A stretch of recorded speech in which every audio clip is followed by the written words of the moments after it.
Y'all know this fellow right over here is the most powerful character in all of Diablo 2 Resurrected. Yeah, that's the case I'm making right here today. If you agree or disagree, let me know down in the comments. Now, one thing that could lead people to believe that a character is the best in the entire game is, how is it kind of like early game and on the playthrough and stuff like that? That's obviously one of the first things you're going to be doing. Well, the Paladin, much like other classes, fire works very darn good for it. And what you're going to do is come over to the offensive auras, and this is initially Act 1, 2, 3, 4, whatever, of normal difficulty with the Paladin. You play through with the Holy Fire aura. This is actually a crazy ton amount of damage early on in the game. Along with that, you use the Combat of Zeal, this combat skill, and then your swing, hitting them with all of that fire damage. It really is great early on.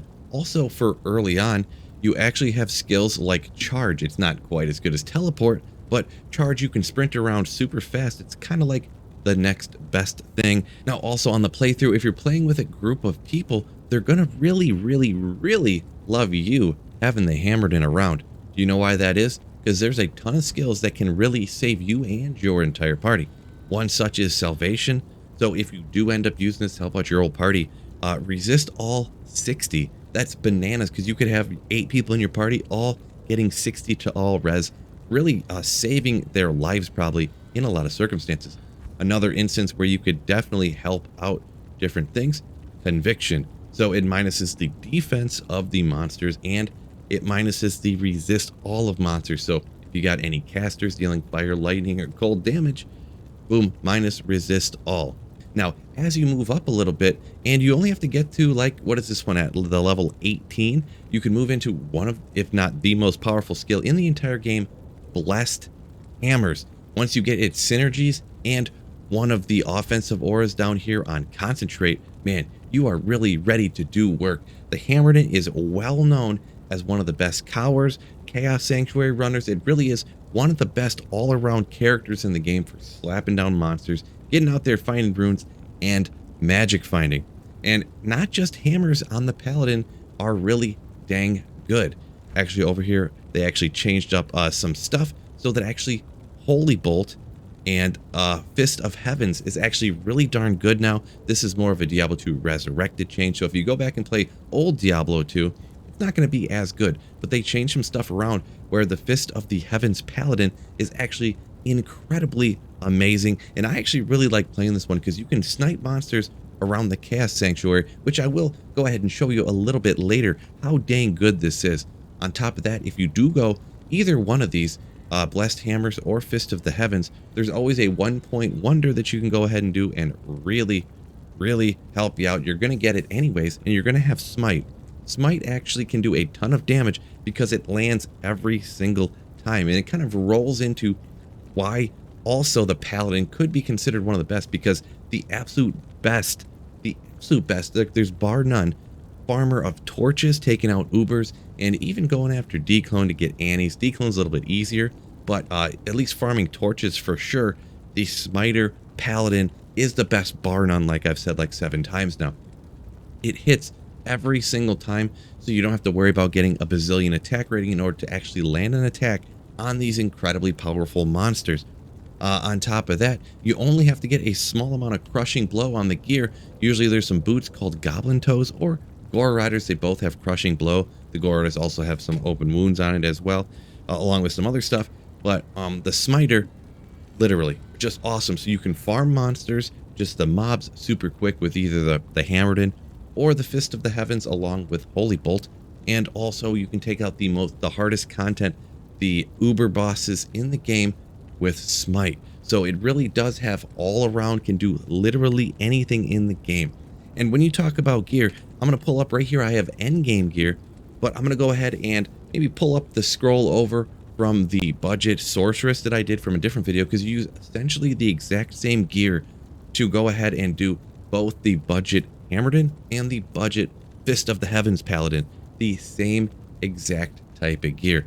As you go ahead and look over that, yeah, it really does work literally exactly the same. All the casters kind of use that same budget gear that's incredibly easy to obtain, but then once you get crazy endgame gear, like what I'm about to show you here, you will just lay waste to the entire game.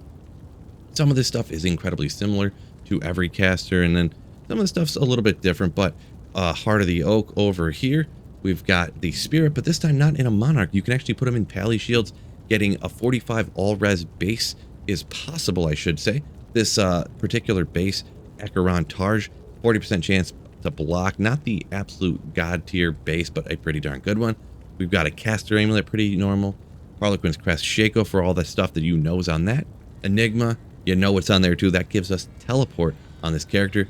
Trang's Gloves, actually a couple of SOJs to pump up the skills and give us a ton of mana. We've got Arachnid's Mesh, and we've got Alder's Advance. And you see the area down here is actually open. We could actually stack 125 or 30 or 40 more Magic Find in this character if we wanted to do that. I've got a few combat skillers, which generally for hammers and Fist of the Heavens, that's what you would want to get your damage up. Geeds, Torch, and Annie mandatory. You notice I don't even have a Sunder Charm over here.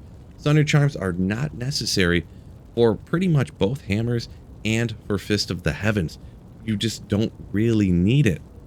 You could go ahead and get it, but I feel like they're completely worthless, and generally I never do use them. Now, first, let's go ahead and jump into what does it look like to use the Hammerden first off. The Hammerden is the go-to OG. It's just as good as it always has been. All right, so we'll go to a quick test spot just so you can see how crazy this is, and I even remember to put on Holy Shield. Now, the way this build worked, also, I did have a Call to Arms over on the other side as well. Important to mention, that's what I just used. My Battle Orders and my the other one that's there. Let's go ahead. You actually Telestomp out here, and you want your Blessed Hammers that you're casting actually on this one, because you want the concentration aura up all the time. You come out here, cast, and you see a couple of hammers, chops them right down. Just a super quick another instance for this same difficulty right here. Let me teleport to where I actually want to. You Telestomp who you want to hit, and throw out a couple hammers, and you chop them right on down. Let's go to the place that this is most notoriously known for absolutely running and slapping and finding tons of high runes and tons of great gear, the Chaos Sanctuary. But we're also going to put it on Players 8 difficulty, and it's right behind my head. Check this out. Players 8 difficulty. Let's go. Go ahead and find a group here. So we come in, the concentration aura is on, and then just go ahead and throw your hammers out. And even though this is Players 8 difficulty, Telestomp, throw hammers, Telestomp, throw hammers. And I will let you know, don't necessarily judge the speed here by how fast I'm necessarily killing, but look at when the hammers hit, how much damage they do. I'm not a god tier Hammerden player, not to mention, watch this, because we have 1 point into redemption, go ahead and flip that aura on down here, and watch my health, boop, max up, and then you can teleport on. So even on top of everything that we've been doing for dealing the damage and the survivability, because yes, we actually have maximum resistances over here. We have, it's essentially max Vita, but we also even have 75% chance to block, which is max block. So a ton of survivability on this build, on top of also being able to get your life back almost at the drop of a hat.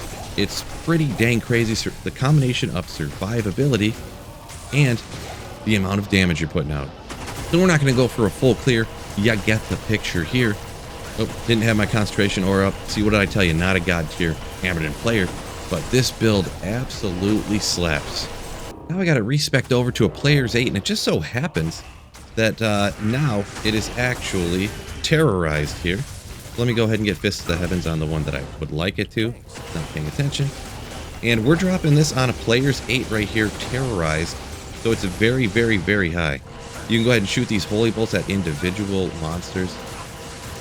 Ooh, little teleport action right there. So you can see it's a little bit slower than the hammers, I suppose. It is actually terrorized. So that also is increasing the amount of life and how hard they are to kill here. And actually, this will actually deal out way more damage when there's more monsters, because you're actually hitting more monsters at once. So it just makes them more monsters drop faster.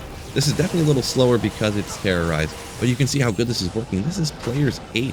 Remember, Players 8 difficulty here, terrorized. So these monsters are, what, level 95 or something like that?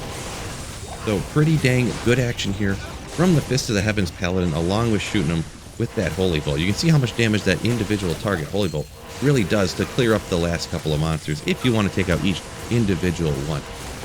Now, while we're going ahead, and I'm going to clear up just a little bit more here, take a look at the Smiter going at some of these Ubers to farm torches.